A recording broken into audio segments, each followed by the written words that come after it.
This is a Prinoth Raptor 100. It is a small forestry mulcher that you control by remote. It has 75 horsepower, a working range of more than 300 feet, and a price of about $130,000. After using it on real jobs, we found a lot to like, but a few things surprised us in a bad way.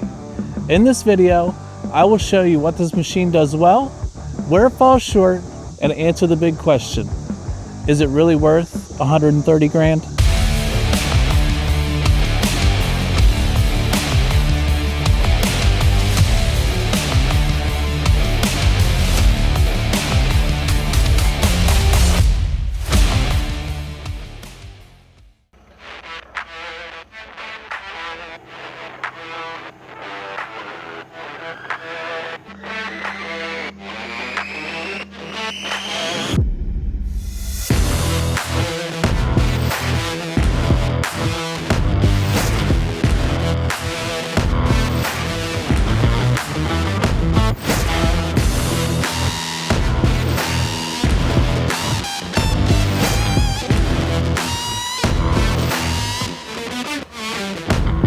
Before we start the review, I want to thank Company Wrench.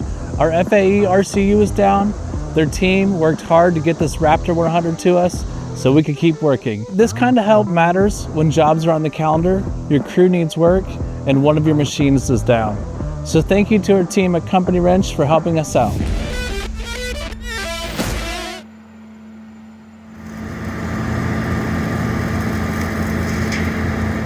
This is not a paid review. We ran the machine and watched how it worked on the job. I'm just going to share the good and the bad just as we saw it.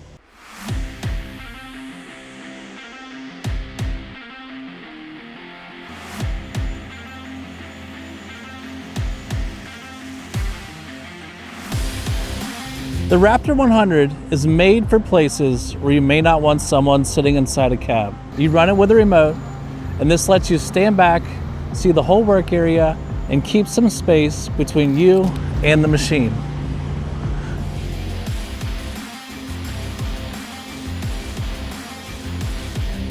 It has a 75 horsepower Deutz turbo diesel engine, and that gives this small machine enough power to keep the mulching head working without putting someone in the seat.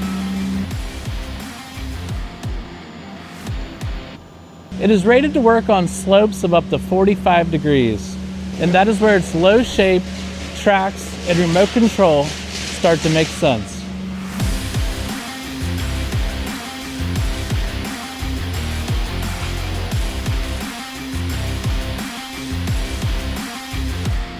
The remote can work from up to 328 feet away. This lets you choose a safer spot with a better view of the machine and the ground.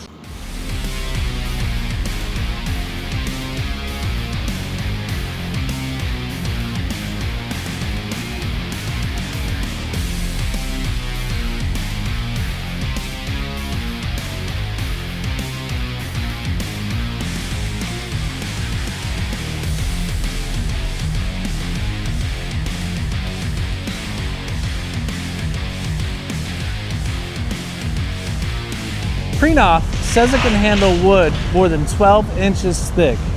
That is a big claim for a machine this small, so we tested it on some large material. Those numbers look good on paper, but numbers can only tell you so much. What matters is how the machine feels on a real job, on a real slope, with real material in front of it.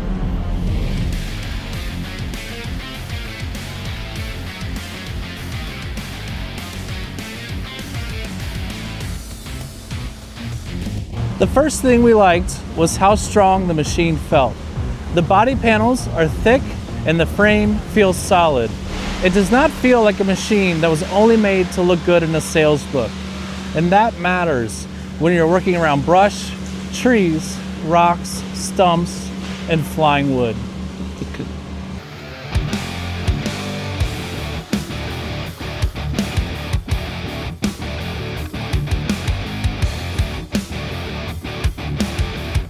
The second thing we liked was its power and the finish it leaves behind.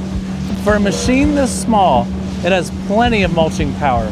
When you give it time to work, it leaves the ground looking clean. A good job is not only about how fast you knock things down, it is also about how the site looks when you leave.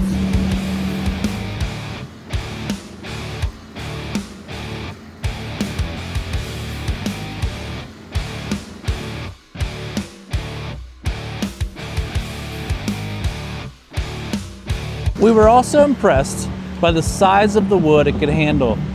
You still need to run it the right way. You cannot push the head into anything and expect the machine to do all the work for you. But for its size, it can take a big bite. Working on slopes is one of the main reasons to look at a machine like this. The Raptor does a great job going uphill and working across steep ground. Its low shape, wide base, tracks, and remote control help it work where a normal machine may feel unsafe or hard to use. The low noise level also stood out. This machine is quieter than we expected. It is still a diesel forestry machine and the head is still grinding wood, but it is not as loud as many other machines in this class. That makes it easier to stay focused and talk with your crew on the job.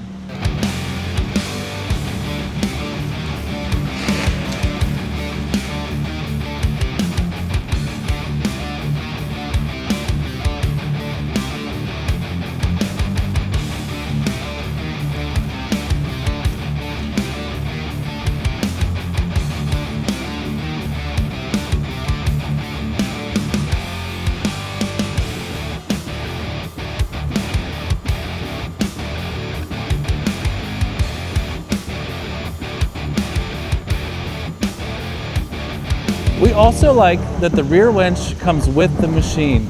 When you work on slopes, you need a recovery plan before you get into trouble. The winch gives you another way to move the machine, pull it out, or get it back into a safe spot. There's a lot to like about this machine. It feels tough, has good power for its size, leaves a clean finish, and works well on steep ground. But it is not perfect. Some of the problems could matter a lot if you use this machine every day.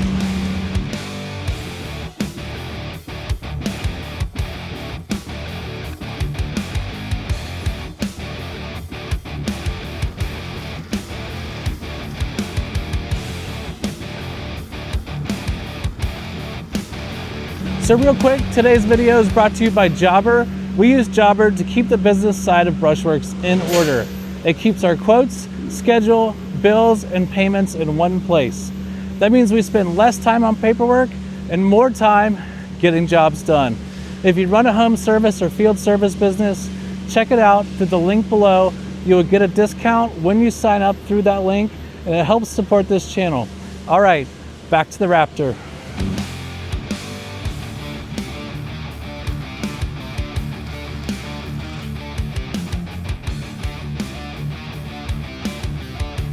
The first problem was how the controls feel in reverse. If you have used skid steers for a long time, your hands expect the machine to move in a certain way. The Raptor does not match that feel when you back up. At first, it can feel backward when you need to make a quick move. You can learn it, but it takes time. The next problem is that you cannot make a smooth turn while moving. You have to stop, turn, and then start moving again. That may sound like a small thing, but over a full day, those short stops add up. They break your pace, mostly when you move the machine, often in tight spaces. We also did not like how open some of the small hydraulic lines and fittings are. This is a forestry machine. Branches, vines, sticks, and other trash can grab onto weak parts. I would like to see a cover over this area. The cover should be easy to remove so you can still reach the parts when you work on the machine. The Raptor works well going uphill and across the slope, but when you go downhill, you feel the weight of the mulching head much more. The front feels heavy. You may not feel as sure going down as you do going up. That does not mean the machine cannot work downhill. It means you need to respect the weight, slow down, and plan how you enter the slope.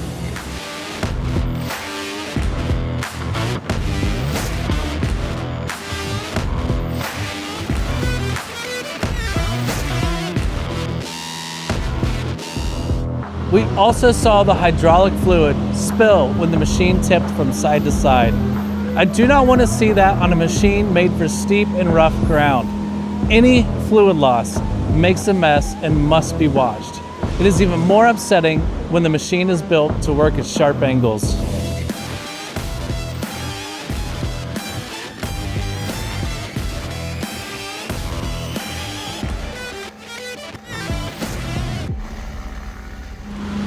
The last thing is that this machine uses a lot of fuel. Its 75 horsepower diesel gives it plenty of power, but that power comes at a cost.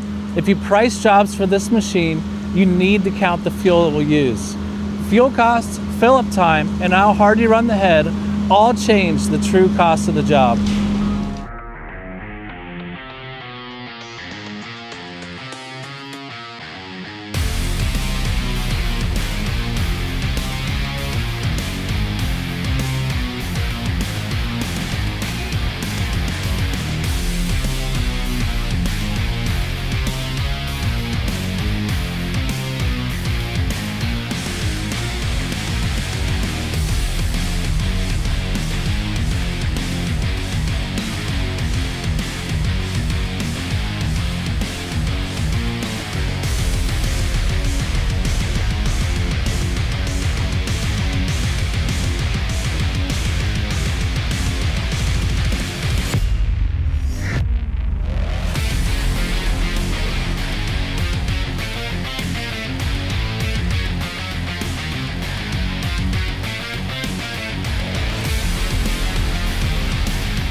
But $130,000 is still a lot of money. The controls take time to learn, and stopping before each turn can slow you down. The hydraulic parts need more cover, the front heavy feel going downhill needs care, and we saw hydraulic fluid spill when the machine tilted. And you need to plan for a large fuel bill. I do not think you should buy this machine just because it looks great. You should buy it because your work can pay for what it does. If it's steep, remote mulching is a common part of your business, the Raptor 100 is worth a close look. But if a normal compact track loader and mulching head can already do most of your work in a safe and fast way, the price may be hard to defend. Our final take is simple. This is a strong machine made for a special kind of work. It has real strengths, but it also has some problems you need to know before you write the check. So let me know what you think. Would you spend 130 grand on a machine like this? If you own one or have used one, tell me if you had the same results. I would like to hear what you think about the controls, the downhill balance, and the fuel use. If this video helped you, hit the button and subscribe. We have more real equipment footage and honest reviews coming soon. And one more time, thank you to Company Wrench for helping us while FAE RCU was down, and we will see you on the next one.